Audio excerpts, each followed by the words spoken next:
Jadi kewajiban suami ada 5 ya ibu-ibu ya. Kasih makan, kasih pakaian, kasih tempat tinggal, kasih pendidikan, dan kasih perhatian dan kasih sayang. Nah, ini supaya bapak-bapak tahu juga ya, ngasih makan itu Pak, sebenarnya ngasih makan itu yang ngasih makan sudah siap makannya dalam piring ya bapak-bapak. Ngasih makan itu makannya sudah siap dalam piring ya. Jadi bapak-bapak sebenarnya yang masak itu ya, kan memberi makan tadi kan, memberi nafkah, ngasih makan, kasih pakaian, itu bapak-bapak yang nyucikan pakaian istri itu, karena bahasanya ngasih nafkah Pak, ngasih nafkah makan, berarti makanan itu sudah ada. Jadi istri itu, anak-anak itu tinggal makan saja. Jadi kalau bapak-bapak tidak mau repot, beli aja online.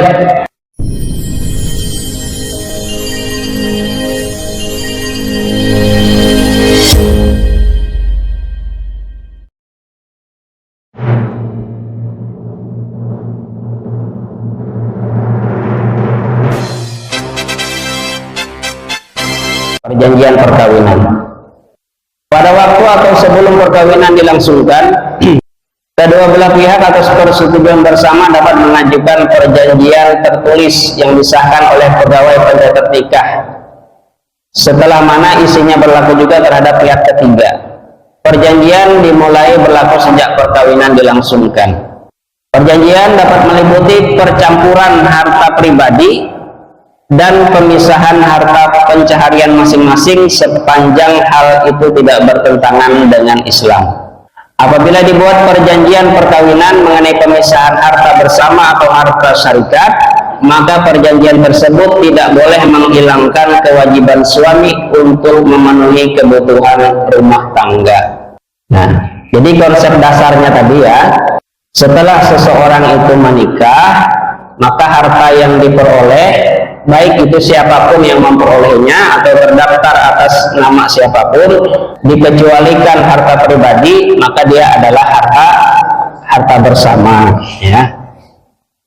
Nah, boleh ya diperjanjikan sebelum perkawinan, boleh dijanjikan pisah harta, boleh dibuat perjanjian pisah harta, boleh juga dibuat perjanjian percampuran harta pribadi dan harta bersama.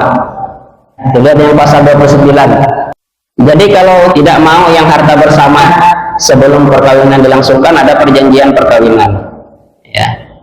Itu di depan KUA juga, di depan penghulu KUA ya. Atau pisah harta, itu kan ada artis tuh yang pisah harta. Perjanjian pisah harta kan ada artis tuh. Jadi perjanjian pisah harta itu karena masing-masing misalnya bekerja ya, suami bekerja, istri bekerja, jadi dia bikin perjanjian, kita pisah harta. Kalau terjadi pisah harta ya, maka yang pasal 48 ya, tidak menghilangkan kewajiban suami untuk memenuhi kebutuhan rumah tangga. Kalau tadi kan kalau harta bersama itu semua keperluan urusan rumah tangga dikeluarkan melalui harta bersama ya. Kalau terjadi pisah harta, maka kembali kepada syariat semula ya, bahwa suami berkewajiban memberi nafkah kepada istrinya, kepada anak-anaknya melalui harta pribadinya. Karena tadi pisah harta kan perjanjiannya, kalau seandainya ada perjanjian pisah harta, maka suami kembali seperti fikih klasik ya, dia berkewajiban memberi nafkah terhadap keluarganya melalui harta pribadinya atau harta penghasilannya tadi. Kewajiban suami itu kan ada 5 ya.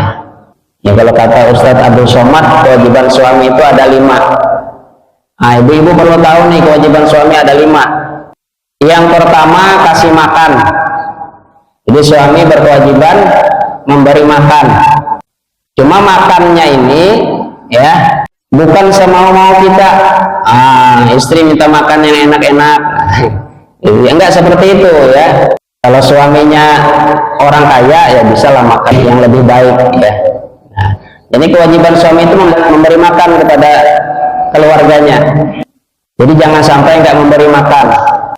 Kemudian yang kedua, selain makan, kasih pakaian. Asal pakaian itu sudah menutup aurat, sudah gugur kewajiban suami. Ya. Artinya kalau pakaian itu masih layak, kalau di dalam fikih klasik kurang lebih 3 bulan sekali, itu maksimal sudah itu 3 bulan sekali. 3 bulan sekali itu pun sebenarnya pakaian istri masih bagus-bagus semua itu. Ya, cuma karena banyak menghadiri pengajian, ya bagus menghadiri pengajian banyak. Nah, jadi pengen setiap minggu tuh bajunya beda-beda gitu kan, pengennya dilihat kan. Padahal 3 bulan sekali lah kalau mau ngasih istri pakaian itu, maksudnya ganti yang baru. Tapi itu pun sebenarnya masih bagus bajunya ya. Jadi akan lebih baiknya kalau ditabung saja uangnya ya. Ya, jadi kasih makan, kasih pakaian, kewajiban suami, kasih tempat tinggal. Nah, kasih tempat tinggal ini bukan dibelikan rumah ya, ada tempat bernaung. Ada tempat bernaung dari kepanasan, dari kehujanan ya. Walaupun itu ngontrak ya. Kalau suami sudah memberikan tempat tinggal ya, berarti sudah gugur kewajibannya. Suami sudah ngasih makan, sudah gugur kewajibannya. Kemudian yang keempat, kewajiban suami ngasih pendidikan. Nah, jadi suami ngasih pendidikan. Makanya kalau suami tidak bisa ngasih pendidikan, ajak istrinya, anak-anaknya untuk mendengarkan kajian.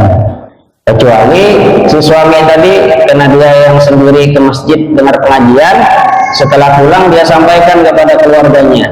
Ya, tapi kalau tidak bisa seperti itu, ajak anak istrinya untuk dengar kajian atau datangkan guru mengaji misalnya, kalau memang belum bisa baca Quran. Kemudian kewajiban yang kelima oleh suami adalah memberikan perhatian dan kasih sayang. Jadi tidak cukup hanya sekedar nafkah lahir, nafkah zahir, tetapi juga memberikan perhatian dan kasih sayang. Jadi kewajiban suami ada 5 ya ibu-ibu ya. Kasih makan, kasih pakaian, kasih tempat tinggal, kasih pendidikan, dan kasih perhatian dan kasih sayang. Nah, ini supaya bapak-bapak tahu juga ya, ngasih makan itu Pak, sebenarnya ngasih makan itu yang ngasih makan sudah siap makannya dalam piring ya bapak-bapak. Ngasih makan itu makannya sudah siap dalam piring ya. Jadi bapak-bapak sebenarnya yang masak itu ya, kan memberi makan tadi kan, memberi nafkah, ngasih makan, kasih pakaian, itu bapak-bapak yang nyucikan pakaian istri itu, karena bahasanya ngasih nafkah Pak, ngasih nafkah makan, berarti makanan itu sudah ada. Jadi istri itu, anak-anak itu tinggal makan saja. Jadi kalau bapak-bapak tidak mau repot, beli aja online. Tetapi, nah, ini ada tetapinya. Saya belum sebutkan tadi kewajiban istri kan? Saya belum sebutkan kewajiban istri. Kewajiban istri itu satu saja terhadap suami, taat kepada suami. Nah, sebelum diperintahkan suami masak, ya keinginan sendiri lah, paham lah. Ya. Artinya apa? Artinya budaya kita di Indonesia sudah menjadi adat kebiasaan. Di Indonesia sudah menjadi budaya bahwa biasanya istri yang masak di rumah. Itu sudah menjadi budaya, sudah menjadi adat kebiasaan. Ya, nyuci pakaian, ya itu walaupun kewajiban suami, tetapi sudah menjadi budaya, sudah menjadi tradisi istri yang nyuci pakaian. Ya. Ya, tetapi kalau ada waktu-waktu senggang ya, karena suami bekerja, ya dibantulah, bantu masak di dapur, ya, bantu nyuci pakaian, kan seperti itu.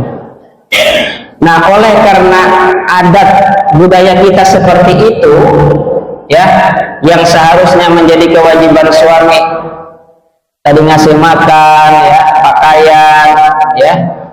Ternyata istri ikut membantu di dalam rumah tangga. Coba kalau istri tidak bantu Pak, tidak nyiapkan kita makanan, dan nyiapkan kita pakaian bersih, kira-kira kita kerja tenang apa enggak?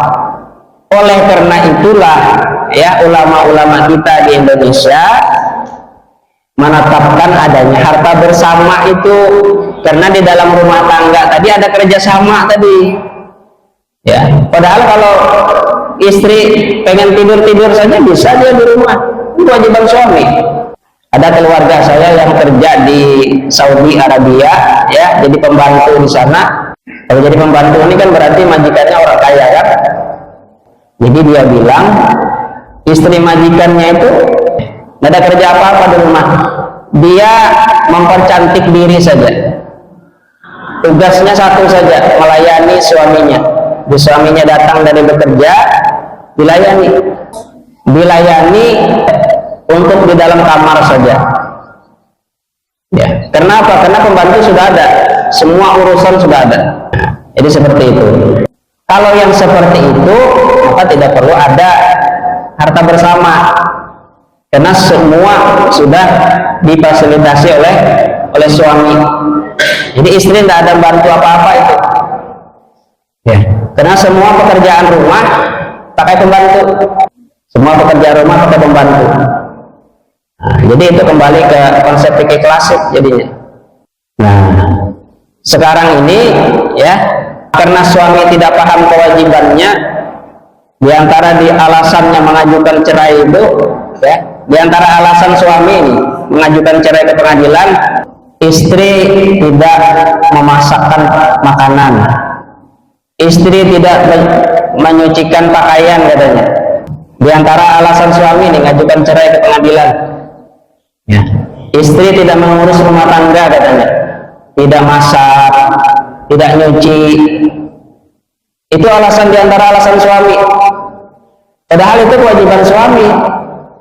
Ada yang seperti itu. Nah, ini suami yang nggak paham, oh sebenarnya kewajiban dia ngasih makan, ngasih nafkah istrinya dan anak-anak, ya, ngasih pakaian yang bersih, ya, ngasih tempat tinggal, ya, ngasih pendidikan, ngasih perhatian dan kasih sayang. Nah, kalau ada sengketa harta bersama, ya, ini biasanya sengketa harta bersama ini kalau terjadi perceraian, apabila terjadi perselisihan antara suami istri tentang harta bersama, maka penyelesaian perselisihan itu diajukan kepada pengadilan agama. Kalau bisa, ya, diselesaikan secara kekeluargaan saja, ya, nggak usah sampai diajukan kepada pengadilan agama, ya. Kenapa? Karena kata Allah dalam Al-Quran, wasulhu khair, perdamaian itu paling baik, ya. Jadi segala sesuatu itu kalau ada sengketa, ya, sebaiknya diusahakan perdamaian dulu, ya, mediasi dulu, ya, di rumah, di keluarga, ya. Nah, kalau tidak bisa, ya, jalan buntu, baru diajukan ke pengadilan agama. Karena kalau diajukan di pengadilan agama, ya, itu jelas sudah mengeluarkan biaya, ya. Kalau yang diperiksa itu rumah, ya, mobil, ya, ada punya tanah, harta bersama itu yang dibagi, ya. Kalau diajukan ke pengadilan agama, nanti pihak pengadilan agama akan turun, ya, meninjau objek-objek harta bersama.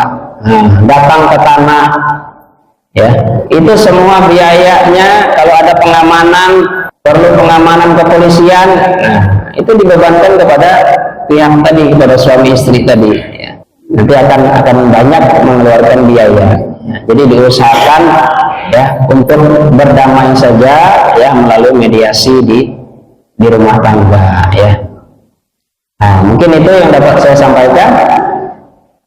Sudah masuk waktu suruh, ya, cukup, ya. Nah, demikian yang dapat saya sampaikan. Salah hilaf mohon maaf. Billahi taufiq wal hidayah. Wassalamualaikum warahmatullahi wabarakatuh.